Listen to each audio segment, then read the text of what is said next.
कुणाचा आवाज कुणाचा अरे ताकद कुणाची सन्माननीय उद्धवजी ठाकरे साहेबांच्या प्रचार सभेला इथं उपस्थित असलेल्या मंचावरील सर्व मान्यवरांचं स्वागत आहे।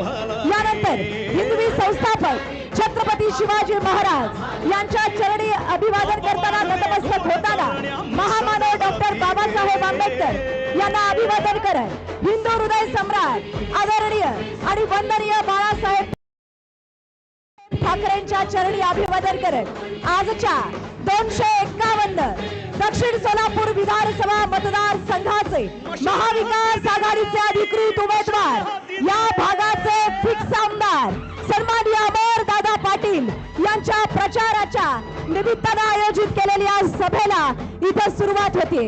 या निमित्ताने उपस्थित असलेले सन्माननीय उद्धवजी ठाकरे साहेब आणि मंचावरच्या सर्वच आमच्या सन्माननीय एकदा इथं मनपूर्वक स्वागत करते।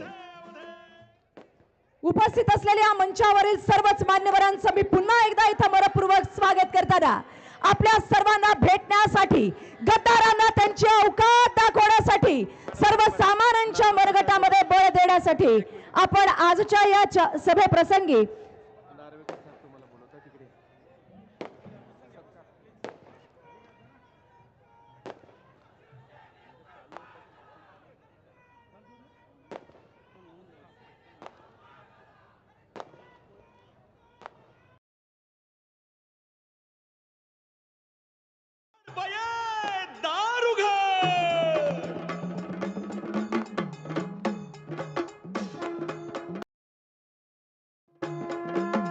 सत्वरी भूवरी ग अंबे सत्वरी भूवरी सत्वरी भूवरी ग अंबे सत्वरी भूवरी आदि माये तू ये आदि शक्ती तू ये आदि माये तू ये आणि यानंतर या जाहीर प्रचार सभेप्रसंगी मंचावरती उपस्थित असलेल्या सर्व मान्यवरांचं मी मनपूर्वक इथं स्वागत करते। थोडीशी गाणी आपण कमी करावी अशी विनंती। आणि यानंतर या मंचावरती उपस्थित असलेल्या सगळ्याच आमच्या आमंत्रित मान्यवरांचं मी पुन्हा एकदा इथं स्वागत करते। आणि या जाहीर प्रचार सभेप्रसंगी मंचावरती उपस्थित असलेले शिवसेनेचे युवा नेतृत्व सन्माननीय ढाण्यावाघ शरद दादा कोळी आपल्या सर्वांशी संवाद साधतायत। जोरदार टाळ्याने आपण स्वागत करूया।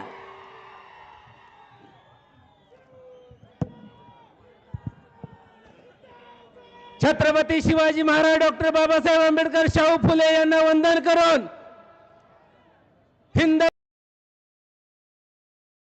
ठाकरे साहेब शेतकऱ्यांचा, दीनदलितांचा, गोरगरिबांचा, कष्टकऱ्यांचा, कामगारांचा, शिवसैनिकांचा पांडुरंग उद्धव बाळासाहेब ठाकरे साहेब, युवा सेना प्रमुख माननीय आदित्य ठाकरे साहेब यांना नतमस्तक होऊन मानाचा जय महाराष्ट्र।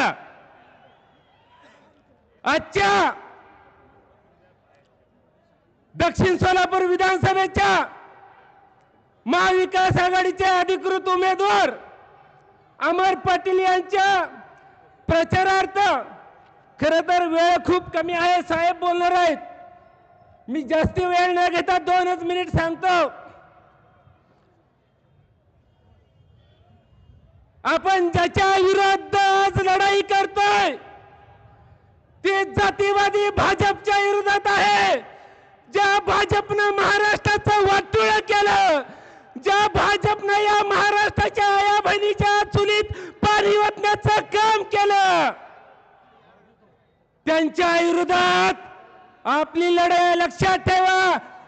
माझ्या सर्व जाती धर्माच्या कार्यकर्त्यांना महिला भगिनींना विनंती आहे, ही लढाई उद्धव साहेबांची नाही, ही लढाई आदित्य साहेबांची नाही, ही लढाई शरदचंद्रजी पवार साहेबांची नाही, ही लढाई राहुल गांधी साहेबांची नाही, तर ही लढाई तुमची आमची आहे। मित्रांनो, या दक्षिण सोलापूरचा आमदार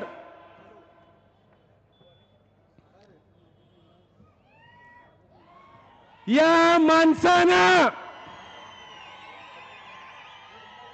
या सुभाष देशमुखांनी या ठिकाणी आपले सर्वांचे लाडके आमदार रविकांत दादा पाटील यांचंही स्टेजवरती आगमन झालेलं आहे।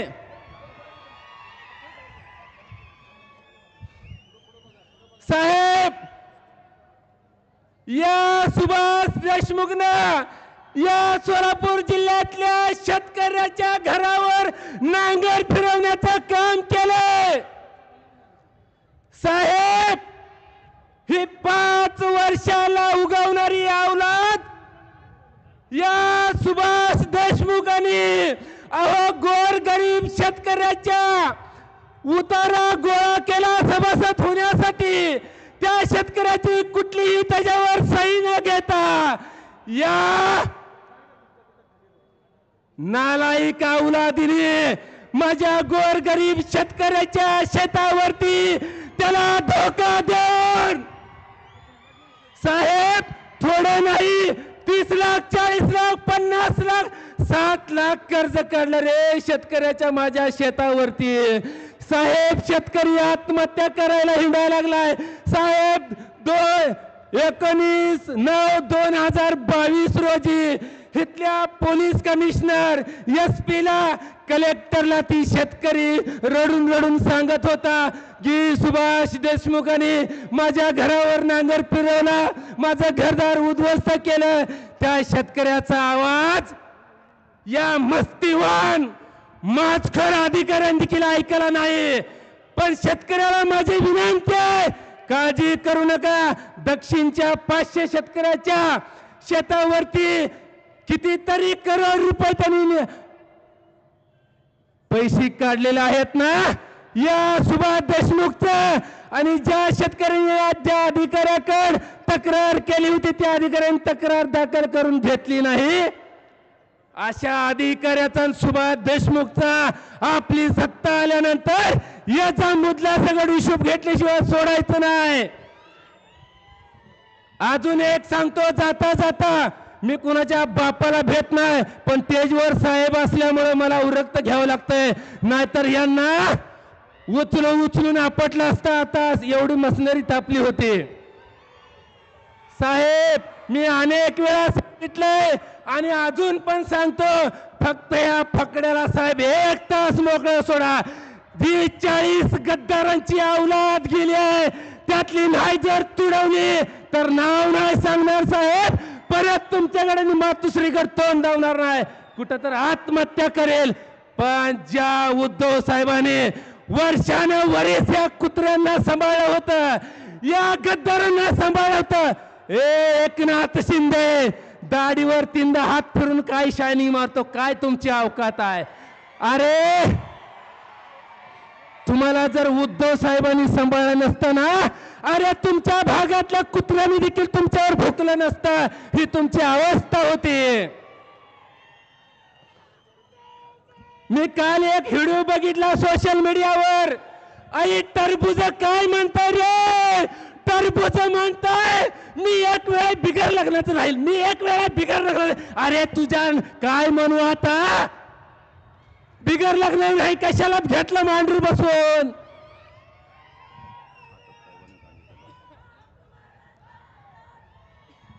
बास करू का रे?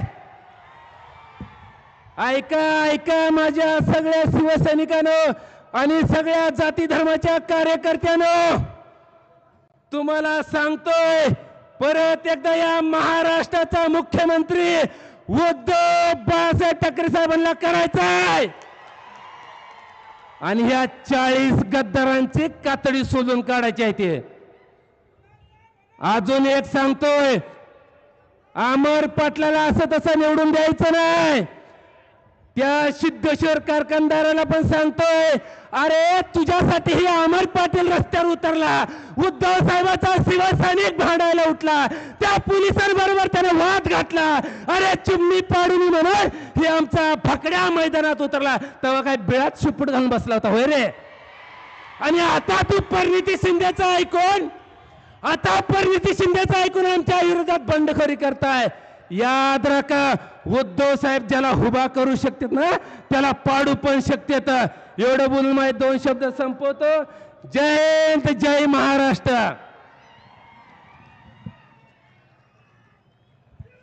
सन्माननीय अमरदादा पाटील साहेब यांच्या प्रचारार्थ आयोजित केलेली या सभेला संबोधित करण्यासाठी प्रत्येकाच्या मनामधले खरं तर मुख्यमंत्री कसा असावा याचं उत्तम उदाहरण देव माणसासारखं ज्यांचं रूप आपण कोरोनाच्या कार्यकाळात बघितलं असे पक्षप्रमुख उद्धवजी ठाकरे साहेब आज आवर्जून तुमच्या सर्वांशी संवाद साधण्यासाठी तो उपस्थित आहे। तेव्हा उपस्थित असलेल्या सर्वांच्या वतीनं सन्माननीय उद्धवजी ठाकरे साहेब यांचं स्वागत, त्यांचा यथोचित सन्मान संपूर्ण दक्षिण सोलापूर विधानसभा मतदारसंघाच्या वतीनं या ठिकाणी संपन्न होतोय। मी विनंती करते सन्माननीय उद्धवजी ठाकरे साहेबांनी आपल्या सर्वांच्या वतीनं हा सन्मान इथं स्वीकारायचे। खरं तर एक गोष्ट कायम लक्षात ठेवा, जिथं प्रभू श्री रामचंद्राचा धनुष्यबाण कामी आला नाही तिथं मारुती रायानं आपल्या शेपटीची मशाल केली आणि आपल्या या अहंकारी रावणाची लंका जाळली होती। आणि आज हीच सर्वसामान्यांची मशाल, हिंदुत्वाची मशाल, न्यायाची मशाल अन्यायाला जाळून सर्वसामान्यांचं सरकार स्थापित करावं यासाठीची ही मशाल घेऊन सन्माननीय उद्धवजी ठाकरे साहेब आपल्या सगळ्यांना भेटण्यासाठी उपस्थित आहेत। तेव्हा जोरदार टाळ्यांच्या गजरात आपण इथे स्वागत करूयात सन्माननीय उद्धवजी ठाकरे साहेब। आणि यानंतर या दक्षिण सोलापूर विधानसभा मतदार संघाचे घासून नाही ठासून येणारे फिक्स आमदार सन्माननीय अमरदादा पाटील साहेबांना विनंती आहे त्यांनी या प्रसंगी आपल्या सर्वांशी संवाद साधावा।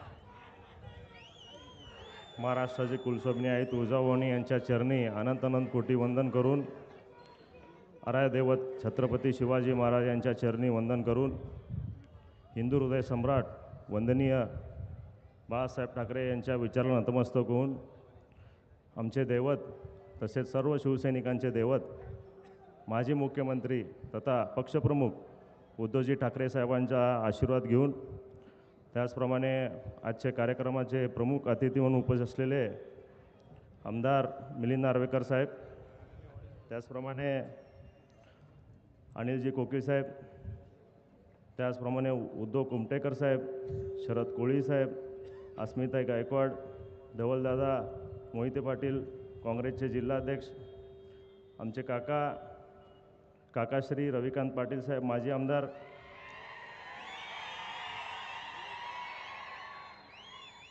आमचे वडील पिताश्री माजी आमदार अतिकांत पाटील साहेब, त्याचप्रमाणे आमचे मार्गदर्शक पुरुषोत्तम बर्डे साहेब, अजय दासरी साहेब, गणेश वानकर साहेब, धनंजय डिकोळे साहेब, दत्तापंत वानकर साहेब, रशीद शेख साहेब, मोहम्मद शेख साहेब, विलास लांडे साहेब काँग्रेसचे नेते आणि आमचे बंधू विराज पाटील साहेब कर्नाटक राज्याचे नेते, उपस्थित सर्व आमचे मातोश्री देखील आले आहेत, लक्ष्मीबाई पाटीलजी आणि आमचे मंडळी नैना पाटील देखील आलेले आहेत। सर्वांचं मनपूर्वक स्वागत करतो या कार्यक्रम प्रसंगी। आणि सर्व सन्मान्य व्यासपीठ उपस्थित सर्व माझे बंधू भगिनी, सर्व शिवसैनिक, सर्व पाटील परिवाराचे हितचिंतक, सर्व माझ्या युवा मित्रांना, शेतकऱ्यांना, ज्येष्ठ नागरिकांना माझा मानाचा जय महाराष्ट्र। प्रथमतः मी आमचे दैवत पक्षप्रमुख उद्धवजी ठाकरे साहेबांचं मी लाख लाख आभार व्यक्त करतो, ज्यांनी मला उमेदवारी मिळवून आशीर्वाद केल्यामुळं मी त्यांचं लाख लाख आभार व्यक्त करतो। साहेब, जे मी तुम्ही संधी दिलात हे संधीचं सोनं केल्याशिवाय मी गप्प बसणार नाही साहेब, मी तुम्हाला सांगतो। तुमच्या आशीर्वादामुळे मला उमेदवारी मिळाली साहेब। सर्व जनतेच्या पाठिंब्यामुळंच आज मी इथपर्यंत पोहोचलेलो आहे। गेल्या 12 वर्षापासून मी या राजकारणाने या समाजकारण क्षेत्रामध्ये पंचायत समिती असू दे, जिल्हा परिषद असू दे, बाजार समिती असू दे, सिद्धेश्वर कारखाना असू दे, सहकार क्षेत्र असू दे, स्वानिक स्वराज असू दे, सर्व क्षेत्रामध्ये तुम्ही मला आशीर्वाद केलात। सर्व तुमच्या आशीर्वादामुळे मी इथपर्यंत आलो आहे। माझे वडील माजी आमदार अतिकांत पाटील साहेब आणि तसेच रविकांत पाटील साहेब माजी आमदार जनतेची सेवा करत आलेत अनेक वर्षापासून। मी पण त्यांच्या पावलावर पाऊल ठेवून अनेक वर्षापासून मी जनसेवा करत आहे। जनसेवा करत असताना सर्व समाजाला मी घेऊन विकास कामं केलेले आहेत आणि कुठला मी जातीपाताचं राजकारण केलं नाही, सर्व समाजाला न्याय देण्याचं काम आम्ही पाटील परिवाराने इतवं वर्ष केलेलं आहे. आणि जिल्हा परिषदेच्या माध्यमातून कोट्यावधीचं काम विकास कामं मी या मतदारसंघात केलेलं आहे. आणि आमचे वडील देखील आमदार असताना कोट्यावधीचं काम या मतदारसंघात केलेलं आहे. वीज असो, रस्ते असो, पाणी असो, मंदिर असू दे, दर्गा असू दे, सर्व समाजाला न्याय देण्याचं काम केलेलं आहे. आणि विकास काम करत असताना आज मला महाविकास आघाडीच्या माध्यमातून शिवसेना उद्धव बाळासाहेब ठाकरे या पक्षाच्या वतीनं पक्षप्रमुख उद्धवजी ठाकरे साहेबांच्या आशीर्वाद मला उमेदवारी मिळाली. आज फक्त मला येणाऱ्या तुम्ही 10 दिवस द्या, पुढचे 5 वर्ष मी तुम्हाला द्यायला तयार आहे. आज तालुक्याचं तुमच्या आशीर्वादाने मी आमदार झालो तर तुम्हीच आमदार असणार या तालुक्याच्या, अशा पद्धतीचं काम मला करायचं आहे. आज आपले जे विद्यमान आमदार आहेत, आज आपलं तालुका विधानसभा 15 वर्ष मागं टाकलेले आहेत. MIDC आणतो म्हणले, आज MIDC नाही आहे. आज युवक बेरोजगार झालेला आहे. भीमासीना नदी जोड करतो प्रकल्प आणतो म्हणले, फक्त कागदावरच येते आतापर्यंत. वडापूर बॅरेज तर गेल्या 4-5 वर्षापासून ऐकत आलो आपण भीमा नदीवरचा. झाला का हो?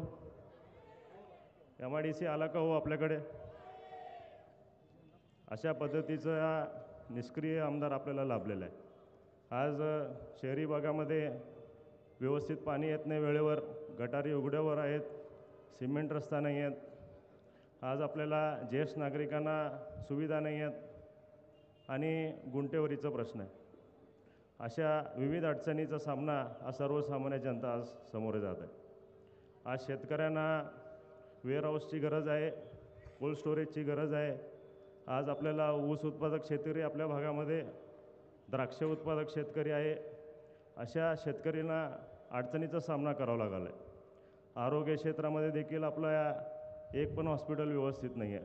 मंद्रुप भागामध्ये हॉस्पिटल आहे, पण तिथं सुविधा देखील नाही आहेत काहीच. अशा पद्धतीचं अडचणीचा सामना या सर्वसामान्य जनतेला होत आहे. आज आमचे वडील आमदार असताना माजी आमदार रतिकांत पाटील साहेबांनी कालवाच्या स्वरूपात, कॅनलच्या स्वरूपात अनेक कॅनलच्या माध्यमातून इथं स्कीम आणले. आज नवीन कॅनल का आलं का हो 10 वर्षात? मला सांगा.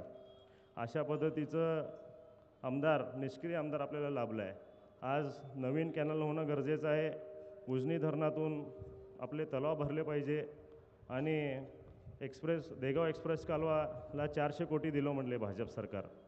अजून फक्त ते कागदावरच आहे.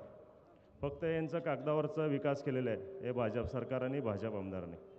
म्हणून या असल्या निष्क्रिय आमदाराला तुम्ही पुन्हा निवडून देणार का? आज परिवर्तन होण्याची गरज आहे आणि बदल होण्याची गरज आहे. आज अनेक ठिकाणी मी प्रचार दौऱ्यादौरान शहरामध्ये अनेक नगरमध्ये फिरलो, पण काही ठिकाणी आमदार तोंड पण दाखवलं नाही त्या भागामध्ये. अशा पद्धतीचा आमदार तुम्ही निवडणार का? हे कारखानदार आमदार आहेत, ह्यांना वेळ नाही आहे जनतेसाठी. आपल्याला आमदार हवा असेल तर जनतेमध्ये फिरणारा आणि त्यांच्या सुखदुःखमध्ये सामील होणारा आमदार आज असणे गरजेचे आपल्या तालुक्याला. म्हणून आपण सर्वांनी मला आशीर्वाद रूपी सर्व जनसेवेची संधी द्यावं असं आपल्याला मी कळकळीची विनंती करतो. आज आपल्या तालुक्यामध्ये नवीन IT कंपनी येणे गरजेचं आहे. MIDC माध्यमातून नवीन कंपनी उद्योगधंदे येणं गरजेचं आहे. शेतकऱ्यांना कोल्ड स्टोरेजच्या माध्यमातून वेअरहाऊस असणे गरजेचं आहे. आणि सीना नदीला पाणी येणं गरजेचं आहे वेळेवर. आपलं तलाव भरलं पाहिजे वेळेवर. आणि युवकांना रोजगार निर्मिती असणे गरजेचं आहे असं आपल्या तालुक्यामध्ये. ह्या सर्व विजन घेऊन मी आपल्यासमोर आलो आहे. येणाऱ्या काळामध्ये दक्षिण सोलापूरचा सर्वांगीण विकास करायचा आहे मला. काही जास्त मला अपेक्षा नाही आहे. फक्त जनसेवेची मला करायची इच्छा आहे. म्हणून जनसेवे करण्याचा आपण संधी द्यावा एकदा असं आपल्या सर्वांना मी कळकळीची विनंती करतो.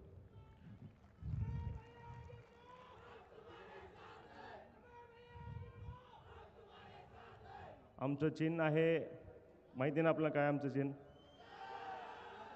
कुठलं क्रमांकावर आहे? मशाल समोरील बटन दाबून मला प्रचंड बहुमतानं विजय करावं आणि जनसेवेची संधी द्यावं असं आपल्या सर्वांना मनपूर्वक मी विनंती करतो आणि मग 2 शब्द संपवतो. जय हिंद, जय महाराष्ट्र. येणाऱ्या 20 तारखेला मशाल चिन्हाचं बटन दाबून अमरदादा पाटील यांना विक्रमी मताने विजयी करावा अशी आपल्या सर्वांना पुन्हा एकदा विनंती करते.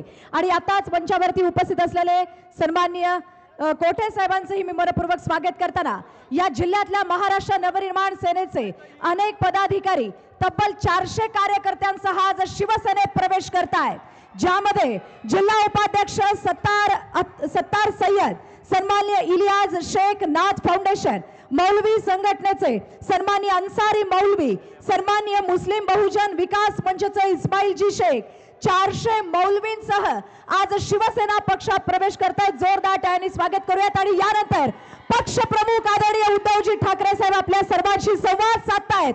एकदा जोरदार टाळ्यांनी आपण स्वागत करूयात. बोला आवाज कुणाचा?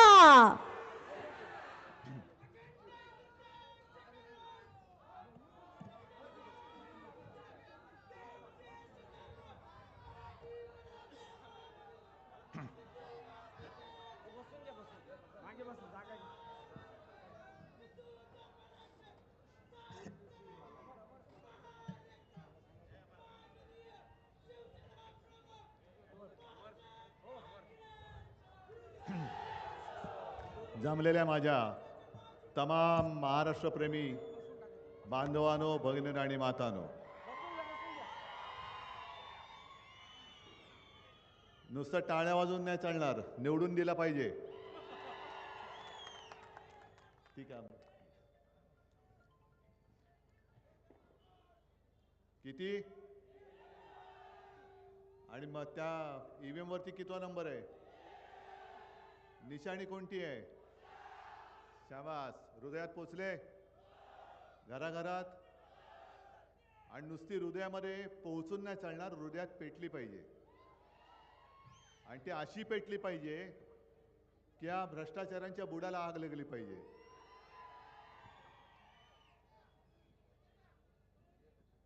सगळीकडे फिरताना जोर दिसतोय, जल्लोष आहे. मगाशी सांगोल्याची सभा सुद्धा तुफान झाली. काल परवाकडे मराठवाड्यात होतो, विदर्भात होतो, आधी कोकणात होतो. एक तुफान आलंय महाराष्ट्रामध्ये, भगवं वादळ आलेलं आहे. एक मुद्द्यावरती मी येणारच आहे. आपल्या अमरदादाने आपल्या व्यथा मांडल्या आणि ते सोडून घ्यायचेत की नाही तुम्ही ठरवायचं. काय तसंच चालू ठेवायचंय? मग बदल पाहिजे असेल तर आपल्याला अमरदादाला निवडून द्यावंच लागेल. आता निवडणुका आल्या म्हटल्यानंतर सर्व पक्षांचे नेते येत आहेत, सर्व पक्षांचे नेते येत आहेत आणि एकमेकावरती चिखलफेक करतायत. चिखल आलाच आणि तेच चिखलफेक करतायत. पण मला आश्चर्य एका गोष्टीचं वाटतं की आपल्या देशाचे पंतप्रधान देशाचा कारभार सोडून महाराष्ट्रामध्ये फिरतायत. बरं, मागतायत तो मागतायत, स्वतःला तोंड दाखवायला लाज वाटते स्वतःच्या चेहऱ्यावरती. म्हणून हिंदू हृदय सम्राट शिवसेना प्रमुखांच्या नावावरती मत मागतायत. मोदीजी, हेच तुम्हाला मी सांगत होतो की महाराष्ट्रामध्ये मोदी गॅरंटीला किंमत नाहीये. हे बघा, हे समोरून येतंय.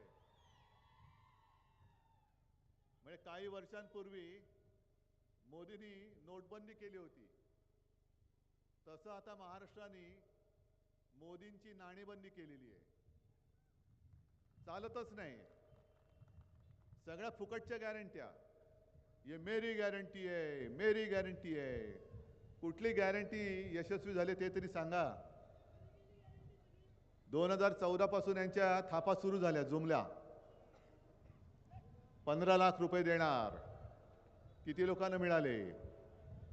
2 कोटी लोकांना देशभरामध्ये दर वर्षाला रोजगार देणार. किती लोकांना मिळाले?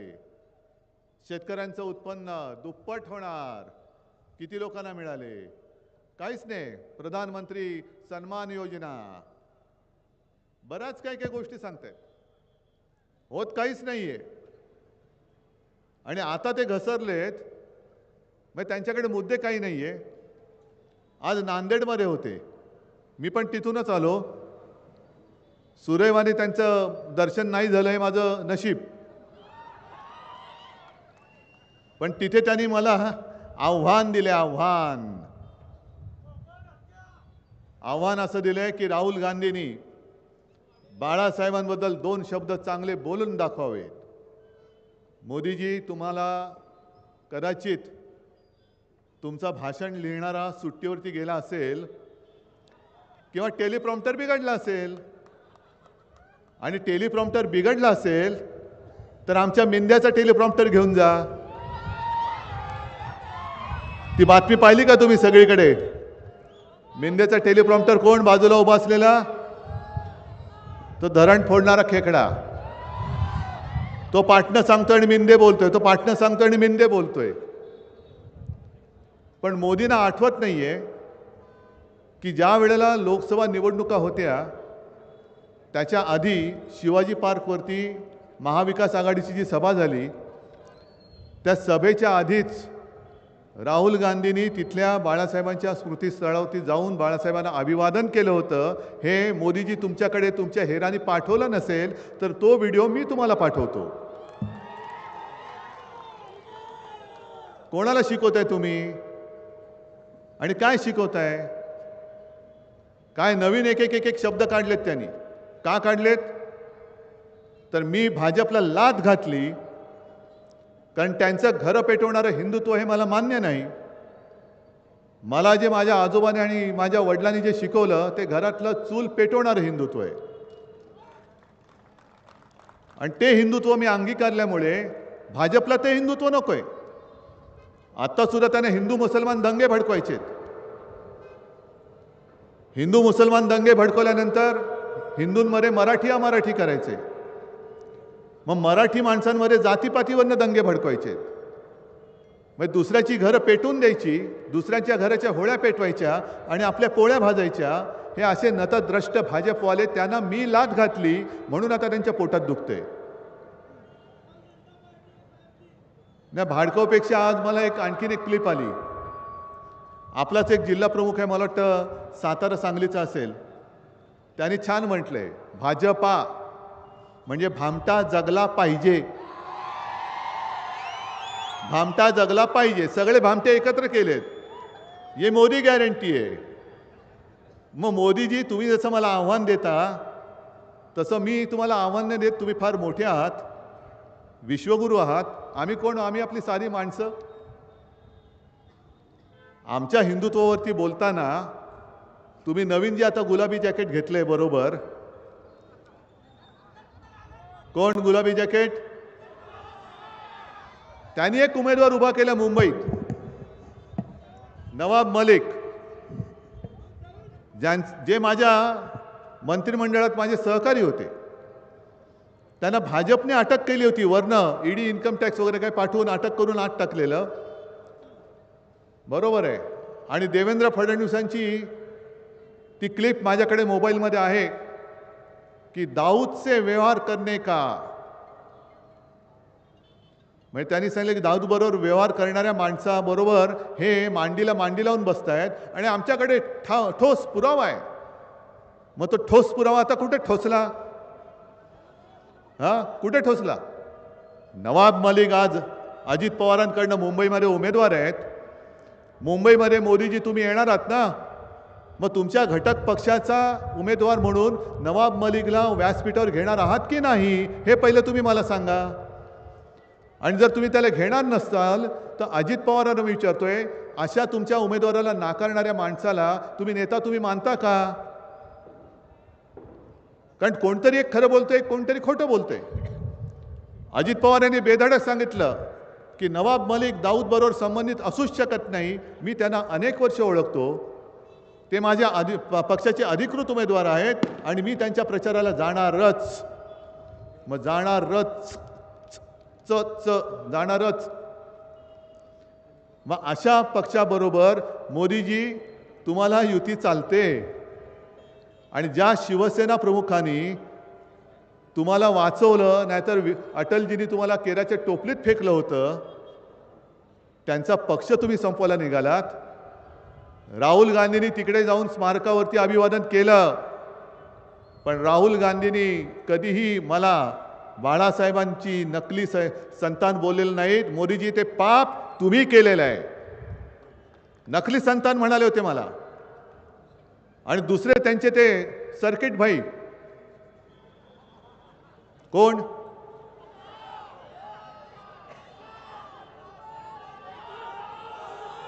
कोण? अरे नाव सांगा ना, मला कसं कळणार? अमित शहा हेच बोलायचं तुम्हाला? मला माहित नाही, मी नुसतं सर्किट भाई बोललो. त्यांनी मला एक आव्हान दिले. आम्ही काश्मीरमध्ये 370 कलम हटवलं आणि उद्धवजींमध्ये हिंमत असेल तर याच्यावर बोला, त्याच्यावर बोला. नाही, मी 370 कलमवरतीच बोलतो आणि काश्मीरवरतीच बोलतो. अमितजी, तुम्ही 370 कलम जे हटवलं त्यावेळेला शिवसेनेने पाठिंबा दिला होता. हे तुम्ही जरा तुमचं डोकं खाजवा आणि पुरावे जे काय आहेत तुमच्या गृह खात्याकडे ते तपासून बघा की 370 कलम काढल्यानंतर किंवा काढताना कोणी कोणी तुम्हाला पाठिंबा दिला होता. आम्ही जरूर तुमच्यासोबत तिकडे होतो. पण 370 कलम काढल्यानंतर अमित शहा देशाचे गृहमंत्री आहेत, तेव्हाही होते. नरेंद्र मोदी तेव्हाही पंतप्रधान होते, आत्ताही दुर्दैवाने आहेत. मग 370 कलम काढल्यानंतर अदानी सोडून किती जणांनी तिकडे जागा विकत घेतल्या? आणि जेव्हा मोदी आणि शहांचं नामोनिशाण या देशाला माहिती नव्हतं, त्यावेळेला तिथल्या काश्मीरी पंडितांवरती, हिंदू पंडितांवरती जे अत्याचार होत होते, त्या अत्याचाराच्या वेळेला स्वतःचं घर सोडून आपल्याच देशात निर्वासित होण्याची वेळ त्या हिंदू पंडितांवरती आली होती. कुठे होतात तुम्ही? मोदीजी कुठे होते? शहाजी कुठे होते?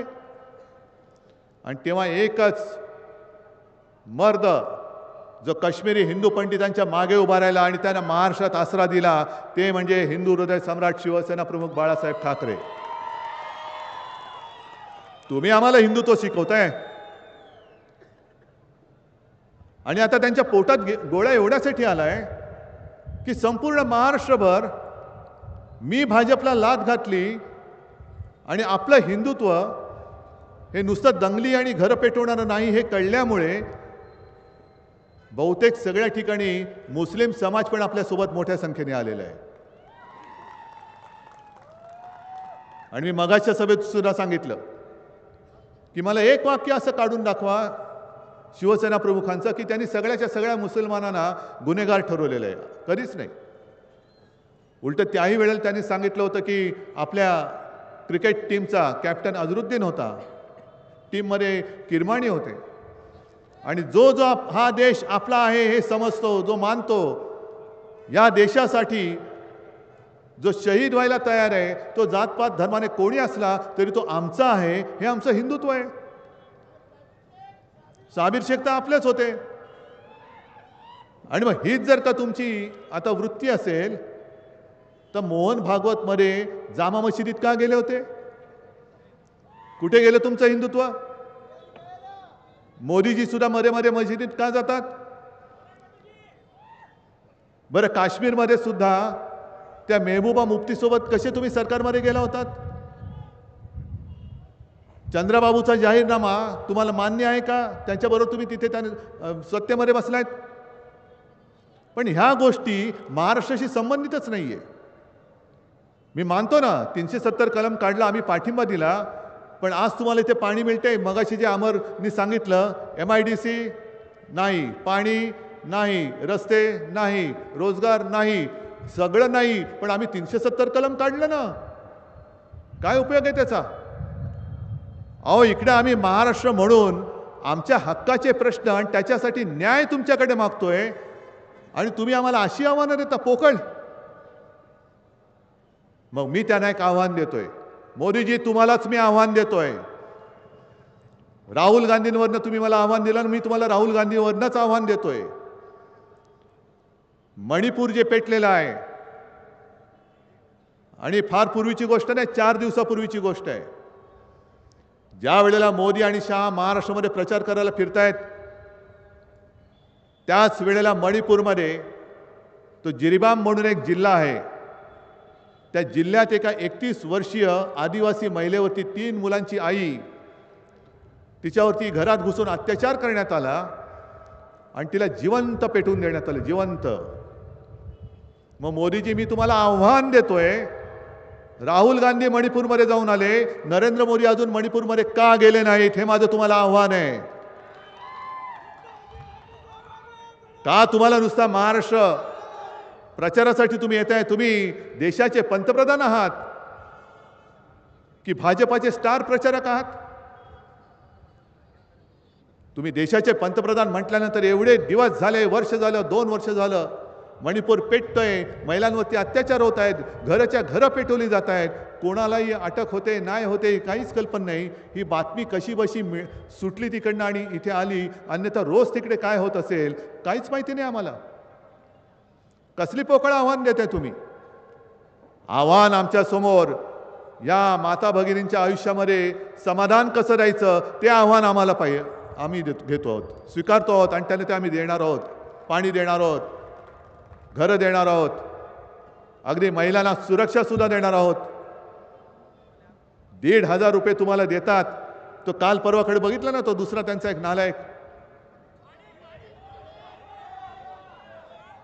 कोण? महाडिक, मुन्ना महाडिक म्हणतात त्याला. म्हणजे मुन्नाबाई MBBS मधला मुन्ना दिसतोय. तो मुन्ना महाडिक म्हणाला की ज्यांना आम्ही पैसे दिलेत त्या महिला जर का महाविकास आघाडीच्या सभेला गेल्या तर त्यांचे फोटो काढून ठेवा. तुम्ही महिलांना काय नोकरी देताय का? नोकर समजताय? माझ्या महाराष्ट्रातल्या माता भगिनींना तुम्ही महिना 1500 रुपये देता म्हणजे काय तुमचे त्या नोकर झाले की काय? ही मस्ती जी आहे ती उतरवण्यासाठी आपण आलो. आणि मी जे वचन देतोय तुम्हाला महाविकास आघाडी म्हणून पंचसूत्रीमध्ये, आम्ही मस्तीत वागत नाही. पण 1500 काय, आम्ही दर महिन्याला तुम्हाला 3000 रुपये देणार आहोत. काहीतरी लोकांना द्यायचं बोला. दाढीवाला नुसता जिकडे म्हणजे कुठे दाढी खाजवले तरी पैसे काढतोय. या 50 खोक्याचा सूड तुम्हाला उगवावा लागेल. 50 कोटी घेऊन म्हणजे गद्दारांना 50 कोटी आणि माता भगिनींना फक्त 1500. मग किती 1500 केल्यानंतर 50 कोटी होणार आहे ते बघा. जो गद्दारी करतो त्याचा भाव कोटी आणि कोट्यानी कोटी आहे. आणि जी महिला राबते, कसं बसं घरदार सांभाळते, महागाई तिची 2 टोकं जी आहेत, समाधानाचं आणि संसाराचं, हे जुळूच देत नाही. 1500 हातात घेतल्यानंतर घरी येईपर्यंत संपतात. आणि हे आपले टगे मोठ्या गाड्या घेऊन, मग अशी मी गेलो होतो ना, काय डोंगर, काय झाडं, काय कसली मस्ती. पण आज मुद्दामून मी इकडे आलेलो आहे सोलापूरमध्ये. अमरसाठी तर आलोयच, पण महाविकास आघाडीसाठी सुद्धा आलोय. आणि मला इथल्या खास करून सोलापूर जिल्ह्यातल्या आहेत सगळे काँग्रेस राष्ट्रवादीचे आहेत सोबत. जरा थांब रे दादा, एकदम जोशात नको येऊ, जरा थांब.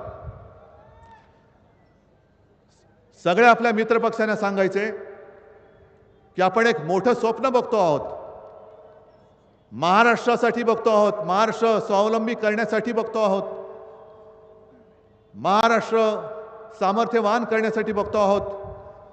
अशा वेळेला कोणत्याही अपक्षाचं मांजर आडवं जाऊ देऊ नका.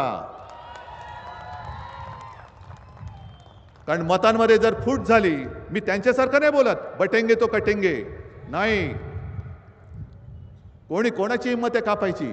आम्ही आहोत ना इकडे. पण इकडे त्यांनी जर कोणी उभे केले असतील आपली मतं कापायला, तर अशाला आता अजिबात भूलू नका. आता मशाल हाती घेतले ना, तर मशाल हाती घेतल्यानंतर मशालच हातामध्ये घ्या. कारण नाहीतर हे जर का इकडे फुटले तर पुन्हा डोक्यावर कोण बसणार? हेच. मग हाच करंट कारभार कोणामुळे होईल? आपली मतं जो फोडेल त्याचं हे पाप असणार आहे. म्हणून हे मतं फाटाफुटीचं राजकारण मी अगदी काँग्रेसला सांगतोय, राष्ट्रवादीला सांगतोय, तुम्ही सगळे सोबत आहात. पण जसं दोन्हीकडचे खासदार आम्ही कोणत्या पक्षाचं आहे ते न पाहता माझ्या शिवसैनिकांनी काय जे असेल ते तन मन धन अर्पण करून आपले दोन्ही खासदार आणले आणि मोठा विजय या सोलापूर जिल्ह्यामध्ये मिळवला. आज मला तीच अपेक्षा तुमच्याकडनं आहे. सगळेजण येत आहेत, कामं करतायत, पण अजूनही अगदी आत्ता प्रणिती नाही आहे. आता प्रणितीला सुद्धा मी सांगणार आहे की तू सुद्धा या प्रचारात उतरली पाहिजेस. कारण मी स्वतः प्रणितीताईच्या प्रचारासाठी आलो होतो ना.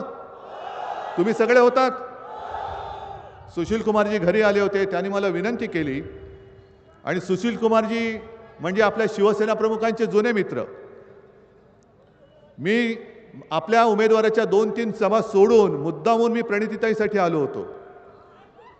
आता प्रणितीताईला सुद्धा मी सांगतोय, तिला आज इकडे नाही, ती मला वाटतं विदर्भात आहे, की प्रणितीताई तुझ्यासाठी या सगळ्यांनी मेहनत केलंय, आता तू यांच्यासाठी मेहनत कर.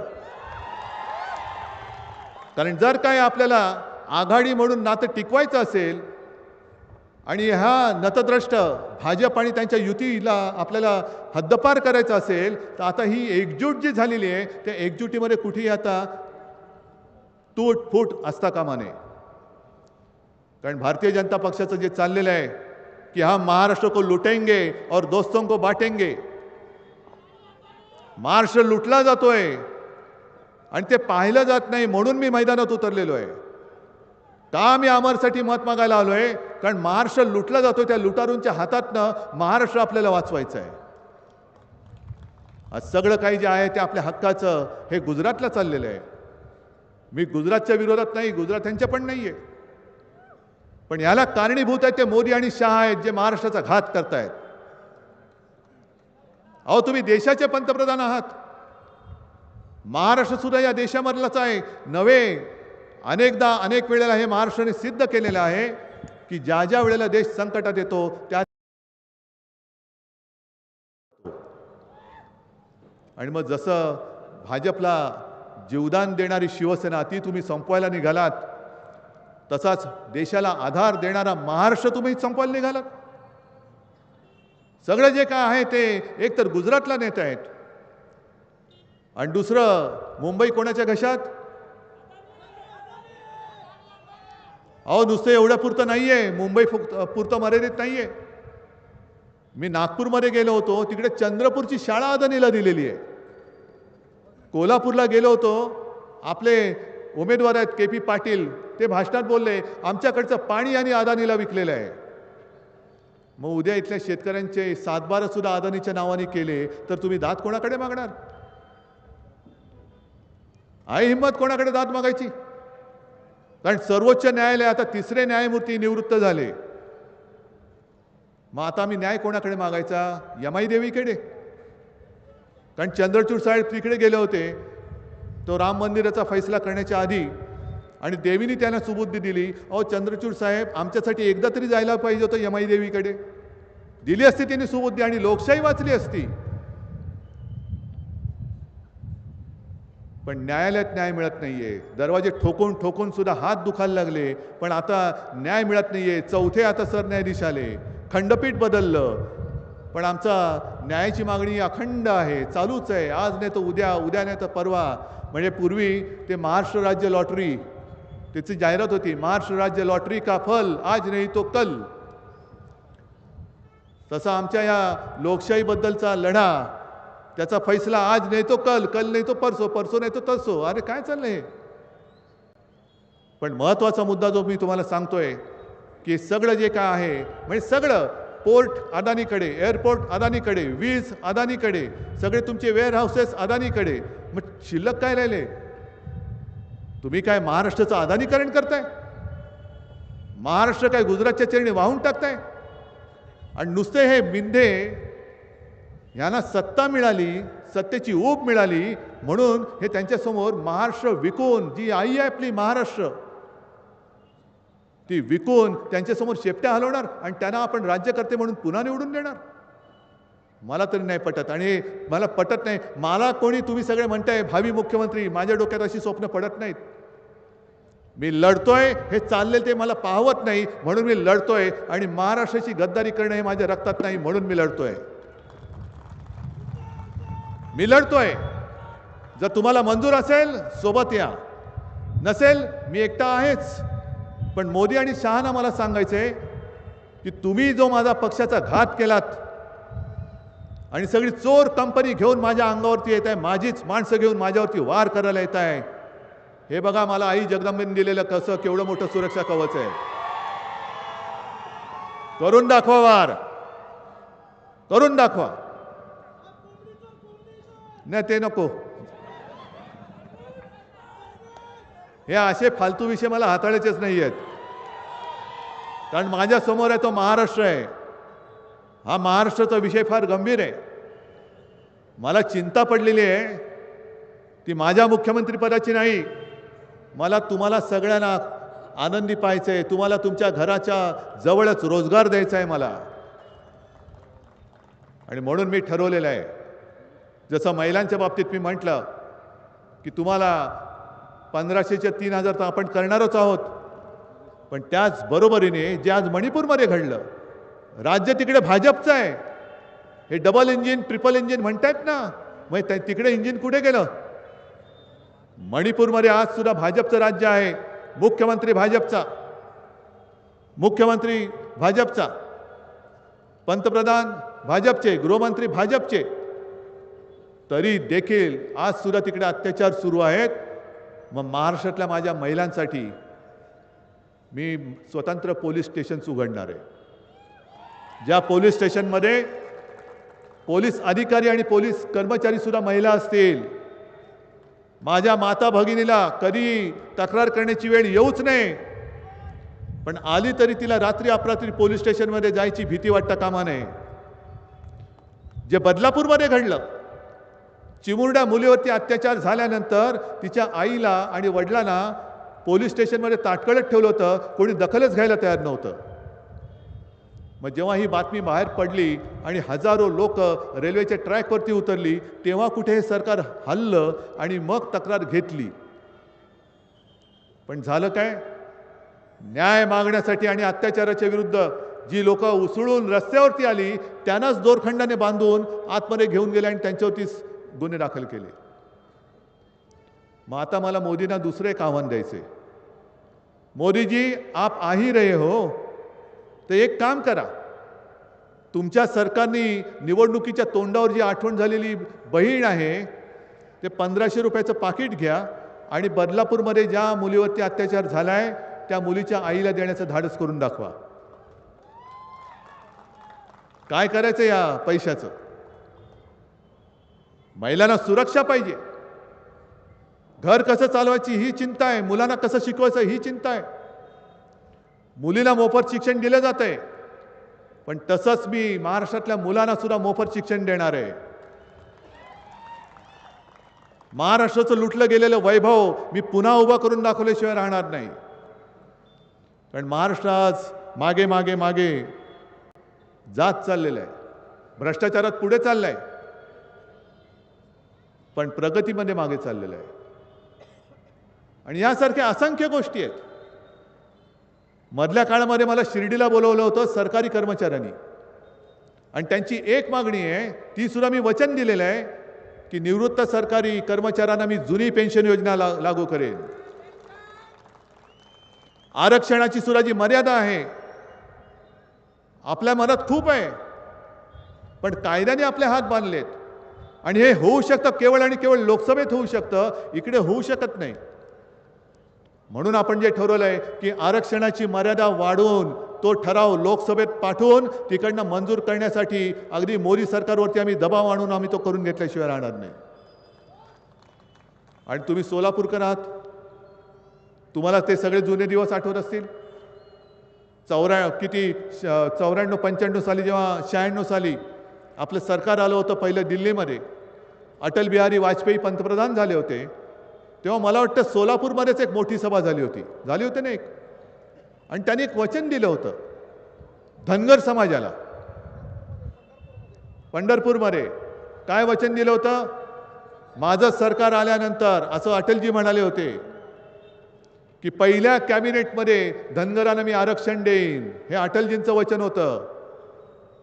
मोदीजी तुम्ही बसलात तिकडे, पूर्ण करण्याची ताकद आहे का तुमच्यात? तर इकडे मत मागायला या. कारण तुम्ही ज्या काही भिंती उभ्या करून ठेवलेल्या आहेत, मराठा समाज, ओबीसी, धनगर, आदिवासी, ही सगळी माझ्या महाराष्ट्राच्या आईची लेकरं आहेत. महाराष्ट्र माझा इकडे गुण्यागोविंदाने नांदतोय. जसं छत्रपती शिवाजी महाराजांच्या पदरी 18 पगड जाती जमातीत विखुरलेले सगळे मराठे होते, पण त्यांनी सगळ्यांनी मिळून हिंदवी स्वराज्य स्थापन केलं होतं. आणि आज आपल्याला सगळ्यांना मिळून आपला महाराष्ट्र हा टिकवायचा आहे. आणि या महाराष्ट्राला जर आज आपण वाचू शकलो नाही, तर मला नाही वाटत उद्या कोण शिल्लक राहील. मी जे तुम्हाला सांगतोय, कदाचित तुम्हाला वाटत असेल की मतं पाहिजेत म्हणून मी तुम्हाला जास्त काहीतरी सांगतोय, पण हे दिसतंय तुम्हाला सगळ्यांना. आता नुसतं मी मुंबई कोणाच्या घशात घातली बोलल्यावरती तुम्हाला बोलला तुम्ही अदानी. पंढरपूर, आता अटलजींची आठवण करून दिली, तुम्ही म्हणालात पंढरपूर. नुसतं सर्किट म्हणल्यानंतर तुम्ही कोण बोललात? मग तुम्हाला दिसतंय ना रे. मग ह्याच्यासाठी मी लढायला उभा आहे, तर तुम्ही काय, तुम्ही लढणार आहात की नाही? आणि सगळ्यात एकच, बाकीचं सगळं विसरून जा. कारण माझ्याकडे मी हा वचननामा खिशात घेऊनच फिरतोय. हा नुसता एवढाच वचननामा नाही आहे, तर ह्याच्या पाठीकडे तो एक QR कोड दिलेला आहे. कारण हल्ली आता नवीन टेक्नॉलॉजी आले. हे कोणीही आत्ता येऊन बघावं. मी पाहता आपल्या उमेदवाराकडे देतो, मोबाईलवरती स्कॅन केला की आपला सविस्तर वचननामा त्याच्यात वाचायला मिळतो. हा तू घे आणि दाखव सगळ्यांना, आणखीन कॉपीज येतील. आणि त्याचं 1 मिनिट मी कव्हर मुद्दामून दाखवतोय. कारण कोरोनाच्या काळामध्ये आपण जे काही केलं होतं, म्हणजे तुम्हीच केलं होतं. मी तुम्हाला सांगत होतो आणि तुम्ही ऐकत होतात. मोदी शहा आले नव्हते वाचवायला, अदानी आला नव्हता, मोदी शहा आले नव्हते. आणि तुम्ही कोण दुसरं म्हणाल ते काय टरबूज का काय, ते आले होते का? उलट मागे लागले होते माझ्या, मंदिर उघडा, हे उघडा, ते उघडा. अहो म्हटलं उघडा काय, इकडे लोक पटपट मरतील. आणि मला तेव्हा कोश्यारीने पत्र लिहिलं होतं की तुम्हाला असा काय साक्षात्कार होतो का की मंदिर बंद ठेवणे विणे. म्हटलं मला साक्षात्कार होत नाही, मी तुमच्या एवढा महान नाही. तुम्ही कोरोना काळामध्ये सुद्धा मुंबईत राहून मलई खाल्ली, ते आम्हाला सगळ्यांना माहिती आहे, मी त्यातलं नाही. पण त्या काळामध्ये सुद्धा आपण कुठेही उपचाराविना मृत्यू होऊ दिले नाही, ना ऑक्सिजन विना होऊ दिले. आणि जसं गुजरातमध्ये आणि उत्तर प्रदेशमध्ये सार्वजनिक चिता पेटल्या होत्या, तुमच्या सगळ्यांच्या सहकार्यामुळे महाराष्ट्रात आपण ती वेळ येऊ दिली नाही. याचं एक मला नक्की समाधान आहे, नक्की समाधान आहे. आणि तेच ह्यांना नको आहे, तेच ह्यांना नको आहे. म्हणजे तुम्हाला कल्पना नाही येणार त्यावेळेला काय परिस्थिती होती. संपूर्ण महाराष्ट्रामध्ये सरकारी हॉस्पिटल जे आहेत आणि इतर काही दवाखाने आहेत, अख्ख्या महाराष्ट्रामध्ये सगळे मिळवले तर साधारणतः 7,500-8 हजारच बेड्स होते. आणि रुग्णसंख्या हजारांच्या वरती, लाखांच्या वरती चालली होती. आपण पहिल्या लाटेमध्ये हे जे बेड्स होते ते आपण 3.5 लाखाच्या वरती त्याची क्षमता नेली होती. 3.5 लाखाच्या वरती. मला एक दुसरं राज्य दाखवा. चीननी 15 दिवसामध्ये फील्ड हॉस्पिटल उभं केलं होतं. आपण 17 दिवसामध्ये आपल्या मुंबईमध्ये फील्ड हॉस्पिटल उभं केलं होतं, कोविड केअर सेंटर. मला एक राज्य असं दाखवा. योगींनी केलं होतं, मोदीजींनी केलं होतं, दुसऱ्या कोणत्याही राज्यांनी केलं होतं? नाही केलं. आणि म्हणून तुम्हाला एक नक्कीच मी भाग्यवान मानतो की तुम्ही सगळे मला कुटुंबातील एक. आणि काही जण म्हणतात साहेब तुम्ही आमचे कुटुंब प्रमुख आहात, म्हणून मी या कव्हरवरती लिहिलेलं आहे कुटुंब प्रमुखाचा वचननामा. हा माझा वचननामा आहे, हा माझा वचननामा आहे. आणि त्याच्यावरती मी हेच लिहिले आहे, स्वावलंबी महाराष्ट्र, सर्वोत्तम महाराष्ट्र. ह्याच्यासाठी आता आपल्यालाच पुढे यावं लागेल. हे आम्हाला हे मुद्दामून दाखव सगळ्यांना. आणखीन तुला कॉपी पाठवतो आणि सविस्तर वचननामा पण देईन.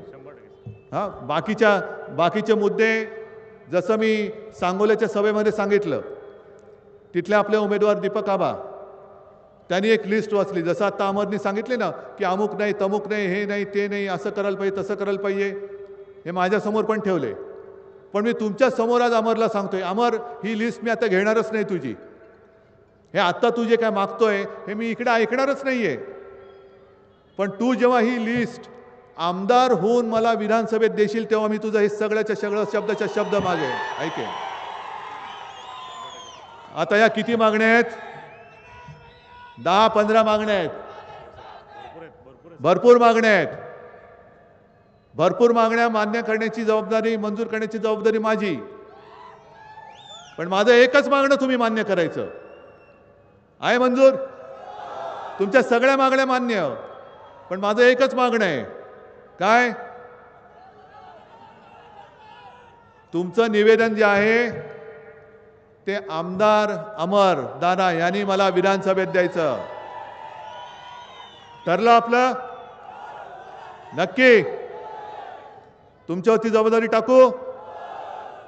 मग आता सगळी मतं, महाविकास आघाडीची मतं ही आपल्याला अमरला दिलीच पाहिजेत.